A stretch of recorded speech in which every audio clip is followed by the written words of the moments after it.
மேலும் கடைசி நாட்களில் கொடிய காலங்கள் வரும் என்று அறிவாயாக. எப்படியெனில் மனுஷர்கள் தற்பிரியராயும் பணப்பிரியராயும் வீம்புக்காரராயும் அகந்தையுள்ளவர்களாயும் தூஷிக்கிறவர்களாயும் தாய் தகப்பன்மாருக்கு கீழ்ப்படியாதவர்களாயும் நன்றி அறியாதவர்களாயும் பரிசுத்தமில்லாதவர்களாயும் சுபாவ அன்பில்லாதவர்களாயும் இணங்காதவர்களாயும் அவதூறு செய்கிறவர்களாயும் இச்சையடக்கமில்லாதவர்களாயும் கொடுமையுள்ளவர்களாயும் நல்லோரை பகைக்கிறவர்களாயும் துரோகிகளாயும் துணிகரமுள்ளவர்களாயும் இருமாப்புள்ளவர்களாயும் தேவ பிரியராயிராமல் சுகபோக பிரியராயும் தேவ பக்தியின் வேஷத்தை தரித்து அதன் பலனை மறுதலிக்கிறவர்களாயும் இருப்பார்கள்.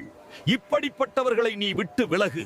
பாவங்களால் நிறைந்து பற்பல இச்சைகளால் இழுப்புண்டு எப்பொழுதும் கற்றாலும் ஒருபோதும் சத்தியத்தை அறிந்து உணராதவர்களாயிருக்கிற பெண் பிள்ளைகளுடைய வீடுகளில் இப்படிப்பட்டவர்கள் நுழைந்து அவர்களை வசப்படுத்திக் கொள்ளுகிறார்கள். என்னேயும் எம்பிரேயும் மோசேக்கு எதிர்த்து நின்றது போல இவர்களும் சத்தியத்துக்கு எதிர்த்து நிற்கிறார்கள். இவர்கள் துர்ப்புத்தியுள்ள மனுஷர்கள், விசுவாச விஷயத்தில் பரீட்சைக்கு நில்லாதவர்கள். ஆனாலும் இவர்கள் அதிகமாய் பலப்படுவதில்லை.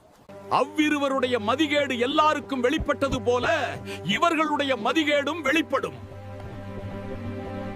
தால்மூத் என்ற யூதர்களின் முக்கியமான மதவிளக்க நூலில் என்னையும் எம்பிரையும் மோசேக்கு எதிர்த்து நின்ற பார்வோனின் தலைமை மந்திரவாதிகள் என்று கூறப்பட்டுள்ளது.